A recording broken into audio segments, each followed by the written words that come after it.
नमस्कार, the wire bulletin में एक बार फिर आप सभी का स्वागत है। मैं हूं ऋतु तोमर और आइए सबसे पहले नजर डाल लेते हैं आज की सुर्खियों पर। अरुण शौरी ने कहा, अदालत का मान ट्वीट से नहीं, जजों के काम और उनके फैसलों से घटता है। हेट स्पीच पर कार्रवाई नहीं करने को लेकर संसदीय समिति ने 2 सितंबर को फेसबुक को तलब किया।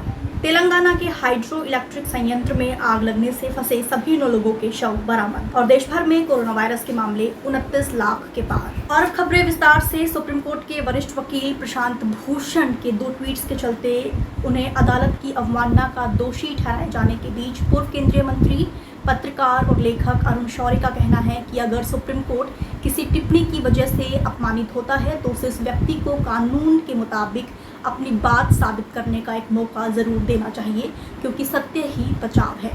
दरअसल अरुण शौरी ने इंडियन एक्सप्रेस को दिए एक साक्षात्कार के दौरान कहा कि इस मामले में अदालत का जो फैसला है वो दर्शाता है कि लोकतंत्र का ये केंद्रीय स्तंभ इतना खोखला हो चुका है कि महज 2 ट्वीट्स उसकी नींव को हिलाने की क्षमता रखते हैं।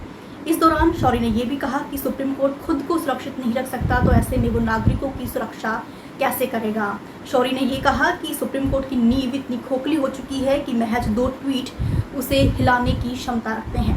आपको बता दें कि सुप्रीम कोर्ट द्वारा प्रशांत भूषण के इन ट्वीट के संबंध में स्वतः संज्ञान लेते हुए जब सुप्रीम कोर्ट ने प्रशांत भूषण को नोटिस जारी किया था तो इस पर वरिष्ठ पत्रकार नंद एन राम और इसके साथ ही प्रशांत भूषण के साथ अरुण शौरी ने भी अदालत की अवमानना का जो कानून है उसको लेकर उसको चुनौती देते हुए एक याचिका दायर की थी। हालांकि इस याचिका को बाद में वापस ले लिया गया। और अब अगली खबर, भाजपा के कुछ नेताओं के नफरत भरे पोस्ट को नजरअंदाज करने के आरोपों का सामना कर रहे फेसबुक को कांग्रेस सांसद शशि थरूर की अध्यक्षता वाले सूचना प्रौद्योगिकी पर संसद की स्थायी समिति ने चर्चा करने के लिए 2 सितंबर को तलब किया है। बता दें कि 1 दिन पहले ये समिति इंटरनेट संबंधी मामलों पर भी चर्चा करेगी।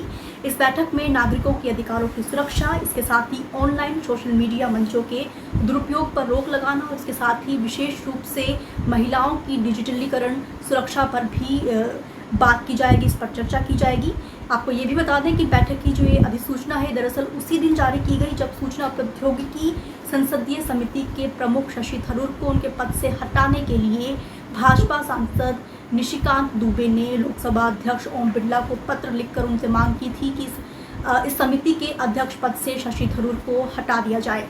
आपको बता दें कि दरअसल ये पूरा मामला 14 अगस्त को प्रकाशित वॉल स्ट्रीट जर्नल की उस रिपोर्ट के बाद सामने आया था, जिस रिपोर्ट में यह आरोप लगाया गया कि भारत में फेसबुक की एक आला अधिकारी ने भाजपा के कुछ नेता, जिसमें से सबसे बड़ा नाम उभर कर सामने आया था तेलंगाना में के जो विधायक है टी राजा सिंह, उनके खिलाफ फेसबुक के हेट नियमों का उल्लंघन करने पर उनके खिलाफ हेट नियमों का जो नियम है वो लागू करने का दरअसल अंकी दास ने विरोध किया था। और इसकी वजह अंकी दास ने ये बताई थी कि अगर हम तेलंगाना के इस विधायक पर हेट स्पीच नियमों के उल्लंघन का कानून जो है, जो नियम है उसे लागू करते हैं तो इससे भाजपा के साथ फेसबुक के जो संबंध है वो खराब हो सकते हैं और हो सकता है कि भविष्य में भारत में फेसबुक का जो कामकाज है, वो जो उसकी कारोबारी संभावनाएं हैं वो भी इससे आहत हो जाए। और अब अगली खबर, तेलंगाना में श्री शैलम जल विद्युत संयंत्र में भीषण आग लगने से अंदर फंसे सभी 9 लोगों की मौत हो गई है और इन सभी के शव बरामद कर लिए गए हैं। इससे पहले प्रशासन ने मौके पर पहुंचकर 10 लोगों को सुरक्षित बाहर निकाल लिया। ऐसा बताया जा रहा है कि जिस समय ये भीषण आग लगी उस समय शिफ्ट में लगभग 19 लोग काम कर रहे थे। आग लगने का कारण फिलहाल शॉर्ट सर्किट बताया जा रहा है। इस घटना के बाद राज्य ने घटना की CID जांच के आदेश दिए हैं। आपको बता दें कि श्री शैलम जल विद्युत संयंत्र दरअसल तेलंगाना में आंध्र प्रदेश की सीमा से सटा है। और अब बुलेटिन की आखिरी खबर, देश में लगातार तीसरे दिन कोरोना वायरस के 60,000 से ज़्यादा मामले सामने आए हैं, जिसके बाद अब देश भर में कोरोना वायरस के जो मामले हैं वो 29 लाख से ज़्यादा दर्ज हो चुके हैं।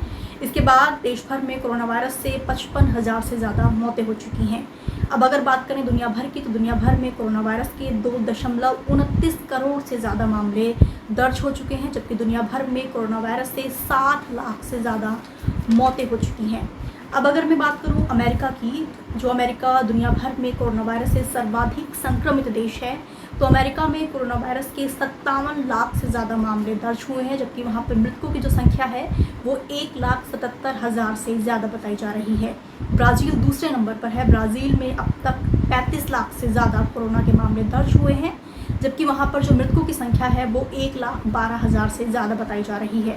ठीक इसी तरीके से रूस की बात करें तो रूस में कोरोना वायरस के 9 लाख से ज़्यादा मामले दर्ज हुए हैं, जबकि वहाँ पर मृतकों की जो संख्या है वो 16,000 से ज़्यादा बताई जा रही है।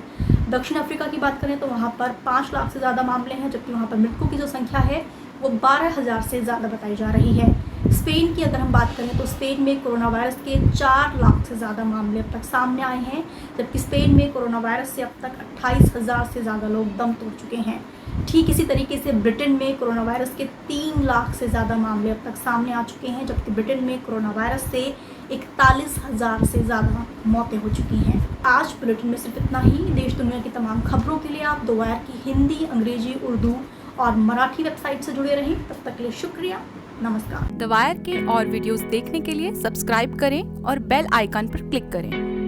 स्वतंत्र पत्रकारिता की आर्थिक मदद करने के लिए डिस्क्रिप्शन में दिए गए लिंक पर जाएं और अपनी राशि चुनें।